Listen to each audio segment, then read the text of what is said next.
ونقول لشعبنا البطل في فلسطين: أيها الشعب الفلسطيني الأبي، لقد رفعت رؤوسنا عاليا بجهادك البطولي للعدو الصهيوني، وأكدت للعالم أجمع أن لا تنازل ولا تفريط بشبر واحد من الأرض، وأن فلسطين لنا من البحر إلى النهر، ونحن معكم عازمون على العودة إلى بلداتنا وقرانا التي هجرنا منها عام 48 مهما كانت التضحيات جسام، وسنبذل الغالي والنفيس لتحقيق ذلك.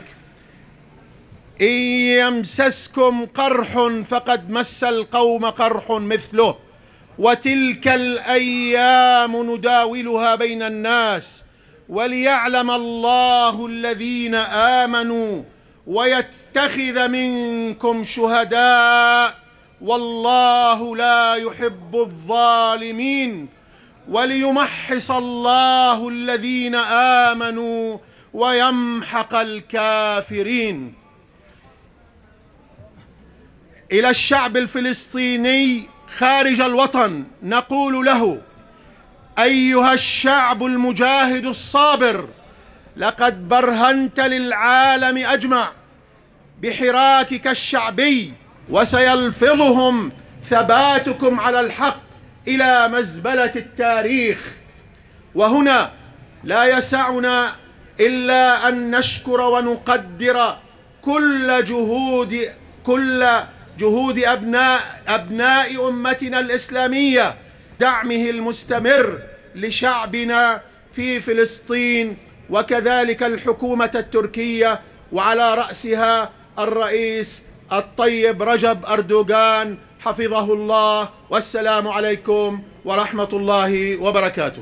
70 yıldan beri Siyonist İsrail, Müslümanları karıştırmak amacıyla Mescid-i Aksa etrafında yaşlı, genç, kadın, çocuk demeden katliamlarına devam ediyor. Sözde İsrail devleti ve askerleri kirli postallarla Kıbla Camii'nin içinde terör estirip ibadet eden insanlara gaz bombalarıyla ve plastik mermilerle saldırarak, camide bulunan Kur'an-ı Kerimleri yerlere atıp üstlerine basarak hukuksuzluğa hız kesmeden devam etmektedir. Filistin'e, Gazze'ye uygulanan abluka ve ambargo her geçen gün ağırlaşmaktadır. 70 yıldır hakları ve toprakları, vatanları, canları, malları gasp edilen Filistinliler, İsrail zulmü altında yaşamlarını devam ettirmeye çalışıyorlar. Tekbir! Allahu Ekber! Tekbir! Allahu Ekber! Tekbir! Allahu Ekber! Filistinliler kadınlarıyla, çocuklarıyla son bir aydır büyük dönüş yürüyüşünü gerçekleştiriyorlar. Siyonist İsrail askerleri ise masum insanları, çocukları, yaşananları dünyaya duyurmaya çalışan basın mensuplarını şehit ediyorlar. Olayların başladığı günden bugüne kadar İsrail askerlerinin ateş etmesi veya müdahalesi sonucunda 48 şehit verildi.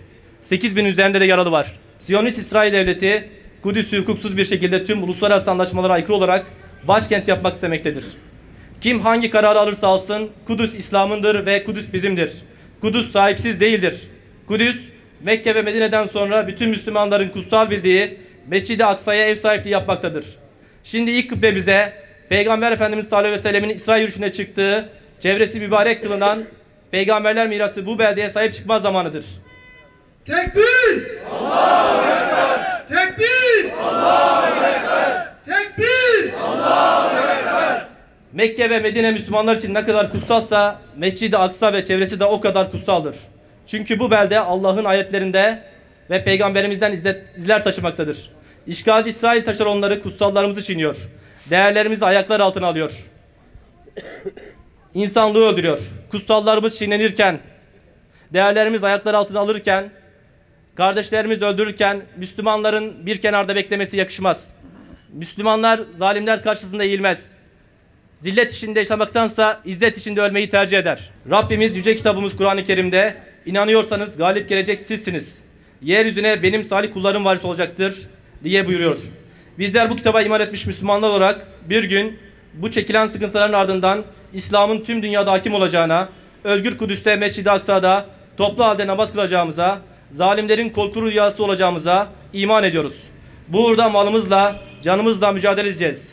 Ey Netanyahu, ey Trump, ey Putin, ey Esed, ey Sisi, ey zalimler!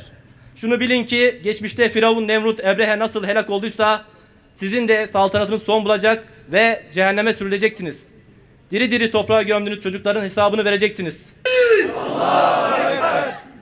Bugün burada ve tüm Türkiye'de Kudüs dostlarıyla birlikte ABD'nin ve İsrail'in bu hukuksuz kararına ve uygulamalarına karşı çıkıyoruz. Tüm Filistin ve Kudüs sevdalıları olarak bu davayı savunmaya devam edeceğiz. Türkiye'yi, uluslararası mekanizmaları ve herkesi harekete geçmeye ve İsrail'in attığı hukuksuz adımları ve işgali durdurmaya çağırıyoruz. Müslüman uyuma, Filistin'e sahip çık. Müslüman uyuma, Filistin'e sahip çık. Fransa'da yaşlı bir Yahudi kadının öldürülmesi üzerine ortaya çıkan bir takım tartışmalara bağlı olarak bazı odaklar tarafından Müslümanların kutsal kitabı Kur'an-ı Kerim'e karşı bir iftira kampanyası başlatıldığı ve haddi aşan provokatif teklifler dile getirildiğini takip etmekteyiz. Söz konusu anlayışa sahip bir grup tarafından hassiz bir tavırla Kur'an-ı Kerim'den bazı ayetlerin çıkarılması teklif etme saygısında bulunmuştur. Bütün Müslümanların istisnasız olarak inancına göre Kur'an-ı Kerim Allah'ın indirdiği son kitaptır. Bu ilahi kelam hiçbir harfi değişmeden günümüze kadar gelmiştir. Kıyamete kadar da değişmeyecek ve değiştirilemeyecektir. Kur'an-ı Kerim'e göre inancı ne olursa olsun insan hayatı değerlidir, dokunulmazdır. Hatta bir insanın haksız yere öldürülmesi bütün insanların öldürülmesi, bir insanın yaşatılması ise bütün insanlığın yaşatılması gibidir. Bütün bu gerçeklere rağmen münferit ve faili meçhul bir takım olaylar üzerinden algı oluşturarak İslam'a, Müslümanlara ve Kur'an-ı Kerim'e iftira edilmesi akla, ilme, tarihe, hakka ve hukuka ve vicdana aykırıdır. Bu ön yargılı çaba özellikle son zamanlarda Müslümanların temel hak hukukunu tehdit eden İslamofobiye hizmet etmekten başka bir şey yaramayacaktır. Bütün Müslümanları incitecek bu tür provokatif eylemleri şiddetle kınıyor ve tüm dünya kamuoyuna daha insaflı ve daha hakkaniyetli olmaya davet ediyoruz. Tekbir! Allahu Ekber! Tekbir! Allahu Ekber! Tekbir! Allahu Ekber! Tevhid! La ilahe illallah! Allah hepinizden razı olsun. Allah'a emanet olun.